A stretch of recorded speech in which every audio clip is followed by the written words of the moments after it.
Hello and welcome to Amano Yapa. My name is Temwani Ndovi.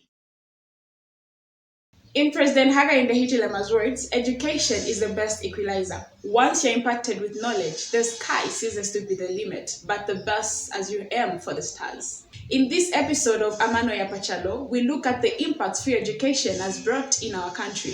Our reporter, Julius Msonda, gives us this report from Kadulushi on the Copper Belt. The Government Republic of Zambia officially made free education as its policy on 22nd January 2022, extending it up to grade 12.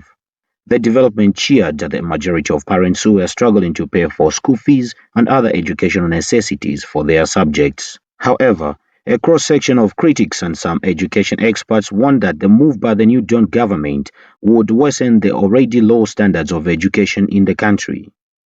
4 years after implementing free education, Zambia has seen a significant surge in student enrollment with approximately 2 million additional pupils attending schools since 2021.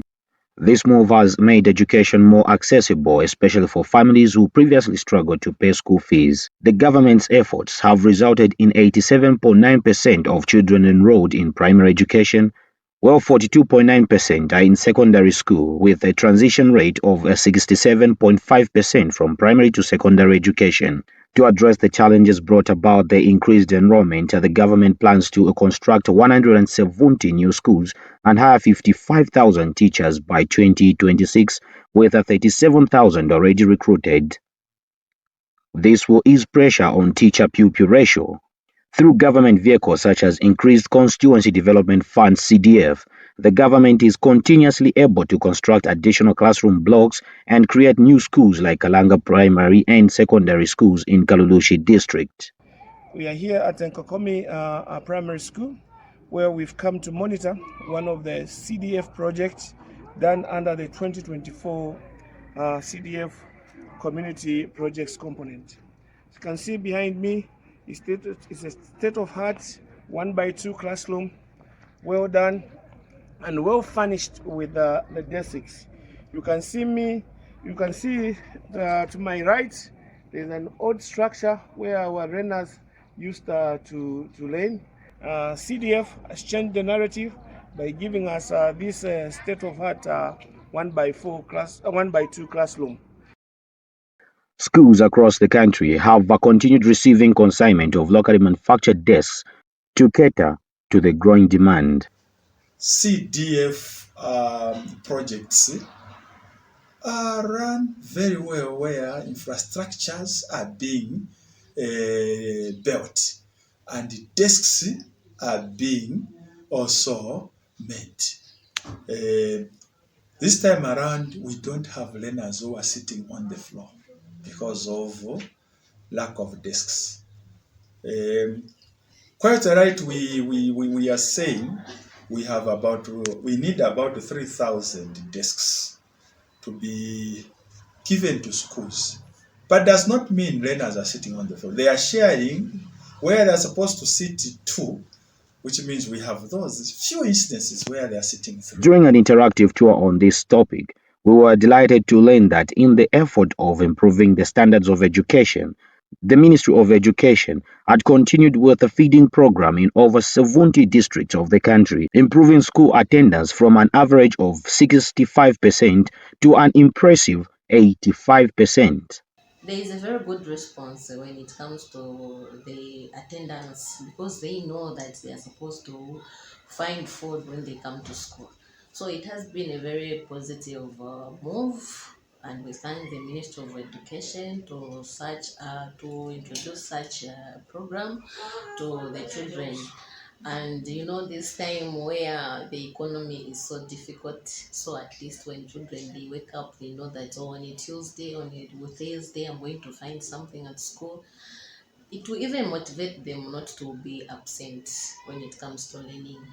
We eat twice a week, and normally, since people, they know that we're eating, some people come to school a lot, the attendance or a lot. I myself don't miss because I know that this day we're eating. Actually, it really helps a lot of people. It's really nice, and to even be free at school. Other people, when they don't come with food, those days that they give us we're able to eat and have a concentrating mind when they're are teaching us, we're able to understand more. Some come with expensive food, which makes people jealous. That's why we are providing some for everyone to have equal stuff. And people aren't getting bullied when they're eating sample because they know that we are all having equally shared food to eat. I would like for them to bring more like rice, something like chickens. The free education policy has not only increased enrollment but also reduced poverty, with a 3.7% fall in household living in poverty due to the elimination of school fees. Female-headed households have been the main beneficiaries of this policy. bomba shakweta pakuma okuboko ine ba government avanzambirisa omwishukulu wandi kuli free education so awo mwandine pashili pakuleka apa mwandini na vavaleisa vonse ndetotera ninchokwati vakafika kona mu 2030 va government vakatusangirisheko na vandi avana avakonka. But the efforts of bettering education in the country does not entirely end here, and certainly not a government's work alone.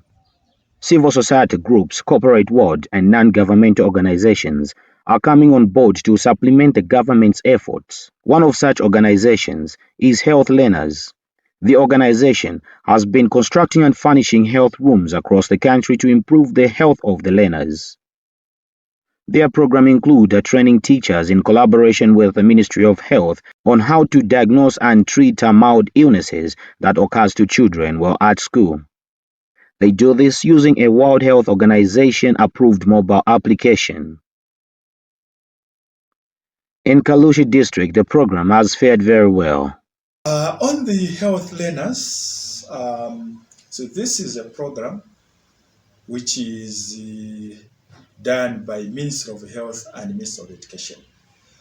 When you look at the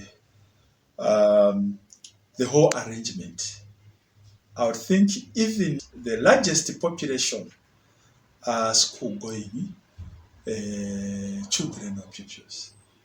In every community, these are the leading numbers.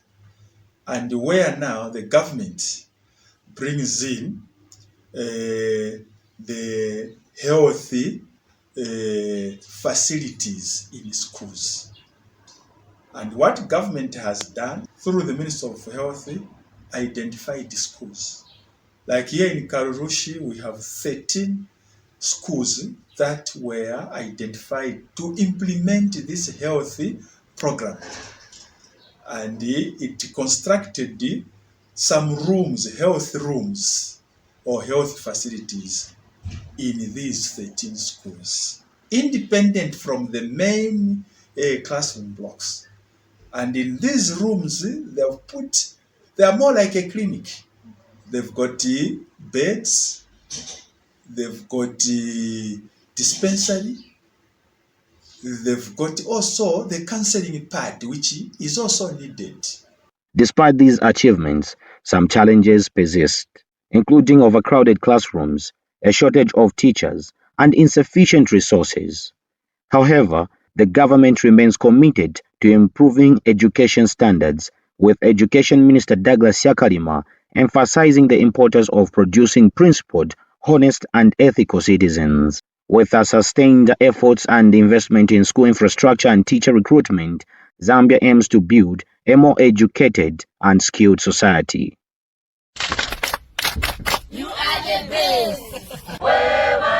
Online, on point, on Pleiades. My name is Julius Musonda in Kalushi district.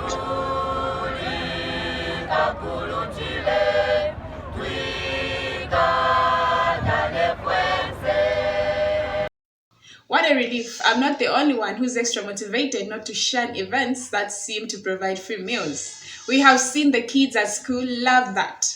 It's our prayer that government will continue with such programs that are positively impacting citizens. My name is Temani Dovi. Amano, Yapa, Calo.